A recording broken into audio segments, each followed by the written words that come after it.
নমস্কাৰ সকলোকে।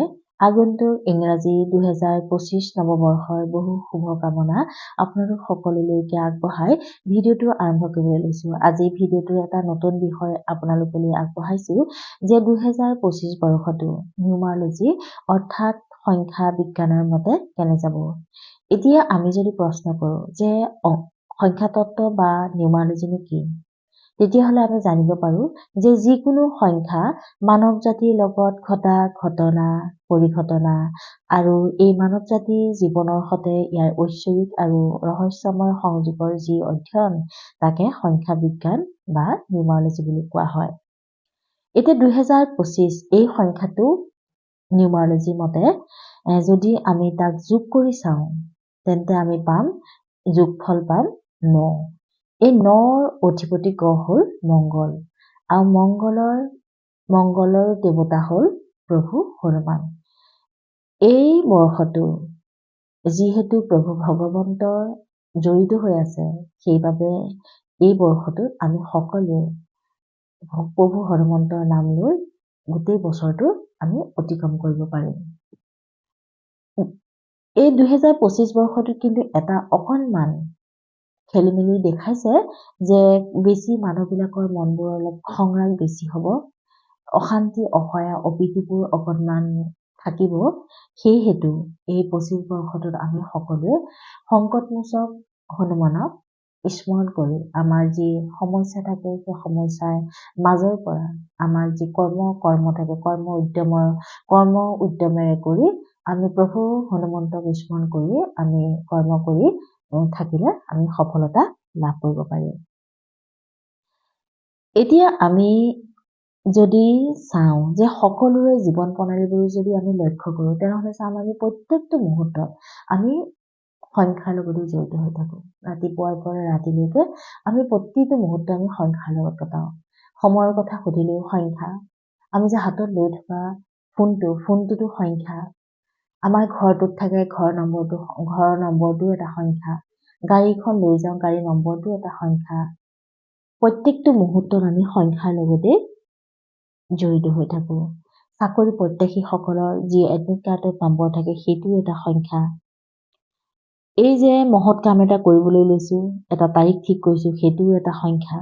গাড়ীখন আজি কিনিবলৈ যাম, সেইটোতো সংখ্যা। কি বাৰ পৰিছে সেই বাৰটোও এটা সংখ্যা, ইত্যাদি ইত্যাদি। সকলোবিলাকেই কিন্তু এই সংখ্যাই আমাৰ জীৱনৰ লগত জড়িত হৈ প্ৰভাৱ বিস্তাৰ কৰি আহিছে। আমাৰ জীৱনত কৰ্মত কেতিয়াবা বাধাৰ সৃষ্টি কৰিছে আৰু কেতিয়াবা কৰ্মত সফলতাৰ সৃষ্টি কৰিছে। যদি এজন শিশু যেতিয়া জন্ম হয়, যেতিয়া এজন শিশু পৃথিৱীলৈ আহে, সি কোনো এটা বছৰৰ, কোনো এটা মাহৰ, কোনো এটা দিনৰ, কোনো এটা তাৰিখৰ, কোনো এটা সাপ্তাহিক বাৰৰ, কোনো এটা সময়ৰ, সেই যে গোটেইখিনি মিলি প্ৰত্যেকটো সংখ্যাই কিন্তু সেই শিশুটোৰ জীৱনত সম্পূৰ্ণৰূপে প্ৰভাৱ বিস্তাৰ কৰে আৰু সেই জীৱনৰ সংখ্যাখিনিৰ মতেহে তাৰ জীৱনটো চলে আৰু জীৱনটো তেনেধৰণে আগুৱাই যায়। যদি আমি সংখ্যাখিনিৰ বিষয়ে জানো বা অধ্যয়ন কৰো, তেতিয়া কিন্তু দেখা পাম যে সংখ্যা যদি কিবা কাৰণত নকাৰাত্মক হৈ আছে অৰ্থাৎ নিগেটিভ হৈ থাকে, তেতিয়া আমি তাক ৰেমেডি কৰি সঠিক ৰেমেডি কৰি সঠিক সময়ত আমি তাক শুদ্ধ কৰি আমি সঠিক পথলৈ লৈ আহিব পাৰো নিউমাৰলজি মতে। এই নিউমাৰলজিৰ এনেকুৱা এটা বিষয় যিটো বস্তু এটা সংখ্যা যদি নিগেটিভ থাকে, নিগেটিভ সংখ্যাটো পজিটিভ কৰিব পৰা শক্তিখিনি কেৱল মাত্ৰ নিউমাৰলজিতে থাকে। সেইবাবে আমি এই সংখ্যা বিজ্ঞানৰ বিষয়ে আমি সকলোৱে জনা উচিত। আৰু মই আজিকালি যিহেতু বহুত সুবিধা আছে সংখ্যা বিজ্ঞানৰ বিষয়ে অধ্যয়ন কৰাৰ, তেনেদৰে ময়ো অকণ সুবিধা লাভ কৰি পেলাই ময়ো সেই বিষয়ে অধ্যয়ন কৰিলো আৰু কৰি ভাবিছো আপোনালোকৰো অকণমান হ'লেও সাৰ্থক হওক বুলি আজিৰ পৰা এই সংখ্যা তত্ত্বৰ বিষয়ে ভিডিঅ' আজি মই আৰম্ভ কৰিবলৈ লৈছো। আজি এইটো মোৰ প্ৰথম ভিডিঅ' নিউমাৰলজিৰ বিষয়ে। ইয়াৰ পাছত মই আপোনালোকৰ ভিডিঅ' আগবঢ়াই থাকিবলৈ চেষ্টা কৰিম।